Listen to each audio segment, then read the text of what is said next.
पाठ 14 गुलिवर की लिलिपुट यात्रा।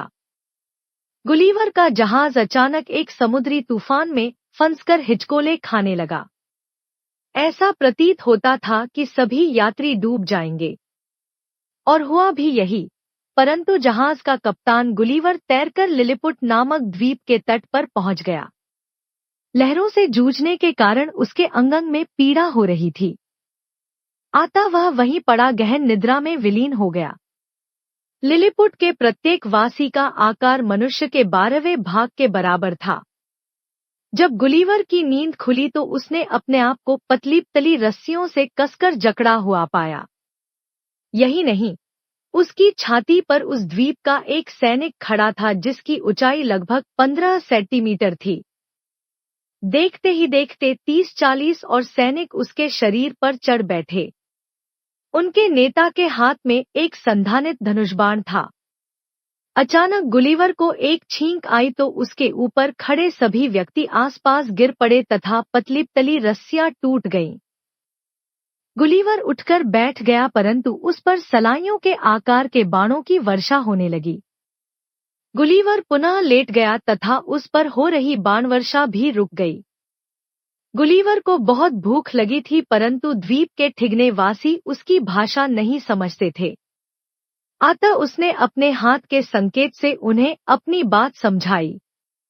वे छोटे छोटे टोकरे भरकर उसके लिए खाद्य पदार्थ ले आए। भोजन खाते ही गुलिवर पुनः गहरी नींद सो गया। सुप्त गुलिवर को एक बहुत बड़ी गाड़ी पर लादकर राजमहल लाया गया। द्वीप का शासक स्वयं गुलिवर को देखने आया। उसके आदेश पर गुलिवर को तत्काल मुक्त कर दिया गया तथा एक मंदिर में ठहरा दिया गया। कुछ दिन पश्चात द्वीप के शासक का एक अधिकारी गुलिवर से मिलने आया। गुलिवर ने उसे अपनी हथेली पर बैठा लिया। अधिकारी ने गुलिवर को बताया कि एक निकटवर्ती द्वीप का शासक लिलिपुट पर आक्रमण करने की तैयारी कर रहा था क्योंकि दोनों द्वीपों में धार्मिक मतभेद था। अतः गुलिवर को उसके विरुद्ध लिलिपुट की सहायता करनी होगी। गुलिवर ने सहर्ष यह सहायता देने का वचन दे दिया। दोनों द्वीपों के मध्य लगभग 2 मीटर गहरी एक चौड़ी खाड़ी थी। आक्रमण करने वाले शासक को लिलिपुट में गुलिवर की उपस्थिति की जानकारी नहीं थी। उसके नौसैनिक जहाजों का बेड़ा लिलिपुट की ओर चलने हेतु तैयार खड़ा था। केवल अनुकूल वायु चलने की प्रतीक्षा की जा रही थी। गुलिवर खाड़ी के इस ओर शत्रु के नौसैनिक बेड़े के ठीक समक्ष पहुंच गया तथा उसने सारी स्थिति का निरीक्षण कर लिया। गुलिवर ने सुदृढ़ रस्सियां मंगवाकर उन्हें परस्पर मिलाकर मोटे रस्से बना लिए। फिर प्रत्येक रस्से के एक एक सिरे पर लोहे का एक कुंडा बांध दिया। तत्पश्चात वह खाड़ी में उतरा तथा तैरकर रस्सों सहित शत्रु के नौसैनिक बेड़े के पास जा पहुंचा। वह प्रत्येक जहाज से एक एक कुंडा बांधने लगा तो शत्रु सैनिकों ने उस पर बाणवर्षा आरंभ कर दी, परंतु उसने बाणों की परवाह न करते हुए अपनी आंखों की सुरक्षा हेतु चश्मा पहन लिया तथा प्रत्येक बेड़े के लंगर का रस्सा काट दिया। तत्पश्चात गुलिवर ने सभी रस्सों के दूसरे सिरों को इकट्ठा करके गांठ बांध ली और शत्रु के नौसैनिक बेड़े को लिलिपुट की ओर खींचने लगा। शीघ्र ही वह बेड़े को लिलिपुट के तट तक ले आया। ऐसा करते समय उस पर बाणवर्षा होती रही थी। अतः अपने मुखड़े तथा हाथों पर लगे बाण निकालकर उसने उन पर लेप लगा लिया जिससे उसे बहुत राहत मिली।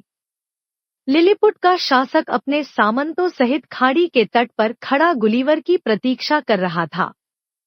गुलिवर ने उद्घोष किया, लिलिपुट शासक अमर रहे। इस उद्घोष को सुनकर लिलिपुट का शासक तथा उसके सामंतों के हर्ष का ठिकाना न रहा।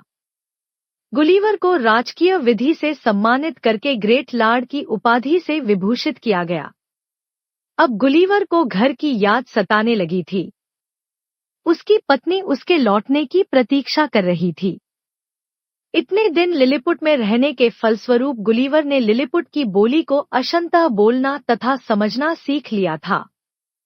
उसने लिलिपुट के शासक से स्वदेश लौटने की अनुमति मांगी। राजा ने सहर्ष गुलिवर की बात मान ली। अतः वह सागर तट पर आ गया। गुलिवर का अपना जहाज नष्ट हो चुका था। सौभाग्यवश उसे अपने देश का एक समुद्री जहाज दिखाई दिया। उसने अंग्रेजी भाषा में जहाज के कप्तान से बात की।